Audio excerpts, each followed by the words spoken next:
ముందుగా ప్రేక్షకులందరికీ నమస్కారం. ఈ రోజు వీడియోలో కార్తీక పౌర్ణమి రోజు జాతక దోషాలు పోగొట్టే నక్షత్ర దీపం గురించి తెలుసుకుందాం. కార్తీక పౌర్ణమి రోజు గ్రహ దోషాలు, నక్షత్ర దోషాలు అన్ని తొలగింపజేసుకోవడానికి శివాలయ ప్రాంగణంలో నక్షత్ర దీపం వెలిగించాలి. కార్తీక మాసంలో కార్తీక పౌర్ణమి చాలా విశేషమైన శక్తివంతమైన రోజు. కార్తీక పౌర్ణమి రోజు సాయంకాలం శివాలయానికి వెళ్ళినప్పుడు శివాలయ ప్రాంగణంలో ఒక నక్షత్ర ముగ్గు వేయాలి. ఆ నక్షత్ర ముగ్గు వేసినప్పుడు ఆ నక్షత్ర ముగ్గుకి 27 బిందువులు వస్తాయి. ఈ 27 బిందువులు కూడా 27 నక్షత్రాలకు సంకేతం. ఈ 27 నక్షత్రాల్లో జన్మించిన వారు ఏ నక్షత్ర దోషం ఉన్నా, గ్రహ దోషాలు ఉన్నా అవన్నీ పోవాలంటే శివాలయంలో నక్షత్ర ముగ్గు వేసిన తరువాత నక్షత్ర ముగ్గులో ఉన్న 27 బిందువుల వద్ద 27 మట్టి ప్రమిదలను ఉంచాలి. ఈ 27 మట్టి ప్రమిదల్లో నువ్వుల నూనె పోసి 2 లేదా 3 ఒత్తులు వేసి దీపాన్ని వెలిగించాలి.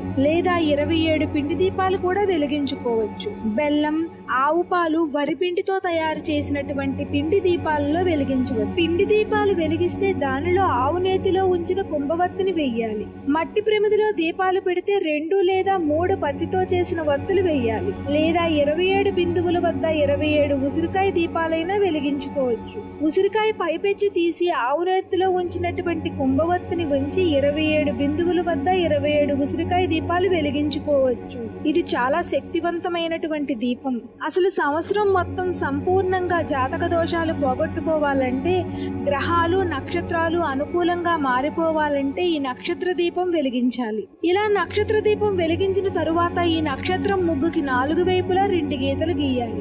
ఎడం వైపు 2 నిలువు గీతలు, కుడివైపు 2 నిలువు గీతలు, పైన 2 నిలువు గీతలు, కింద 2 నిలువు గీతలు గీయాలి. ఇలా చేస్తే దేవాలయంలో ఉన్న శక్తి మొత్తం మీరు వెలిగించినటువంటి దీపాలలో విశేషంగా ప్రచోదనం అవుతుంది.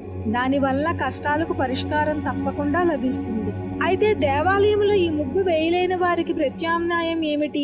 ఇంటి ఆవరణలో కూడా నక్షత్ర ముగ్గు వేసుకుని నక్షత్ర దీపం పెట్టుకోవచ్చు. అయితే ఇంటి ఆవరణలో నక్షత్ర దీపం పెట్టేటప్పుడు 27 దీపాలు వెలిగించడం కష్టమని భావిస్తే దానికి ప్రత్యామ్నాయంగా ఇంకొక నక్షత్ర దీపం ఉంది. ఇంటి ఆవరణలో మామూలుగా నక్షత్ర ముగ్గు వేయాలి. ఆ తరువాత దాని మీద నవధాన్యాలు కుప్పలాగా పోయాలి. ఆ నవధాన్యాల కుప్ప మీద పెద్ద మట్టి ప్రమిదను ఉంచాలి. ఆ ప్రమిదిలో ఆవు నెయ్యి, నువ్వుల నూనె, ఆముదం ఈ మూడింటిని సమాన భాగాలుగా పొయ్యాలి. ఆ తరువాత నూలు వస్త్రం ఒకటి తీసుకోవాలి. ఆ నూలు వస్త్రానికి 3 రంగులు ఉండాలి. 3 రంగులు ఉన్న నూలు వస్త్రాన్ని పేని ఒక ఒత్తిలా చేసి ఆ ఒత్తిని ఈ ప్రమిదిలో వేసి దీపం వెలిగించాలి. ఇలా కూడా నక్షత్ర దీపం వెలిగించుకోవచ్చు. ఇంటి ఆవరణలో ఇలా దీపం పెట్టాక మీ ఇంటి దేవుని మందిరంలో ఆవు నెయ్యి, విప్ప నూనె వేసి దీపం వెలిగించాలి. ఇలా కార్తీక పౌర్ణమి రోజు ఈ శక్తివంతమైన నక్షత్ర దీపాన్ని వెలిగించినట్లయితే సంవత్సరం మొత్తం 9 గ్రహాల అనుగ్రహం, 27 నక్షత్రాల అనుగ్రహం కలుగుతుంది. కష్టాలన్నీ పోగొట్టే నక్షత్ర దీపాన్ని వెలిగించి విశేషమైన ఫలితాలు పొందండి. ఓం నమః శివాయ. సర్వే జనా సుఖినో భవంతు.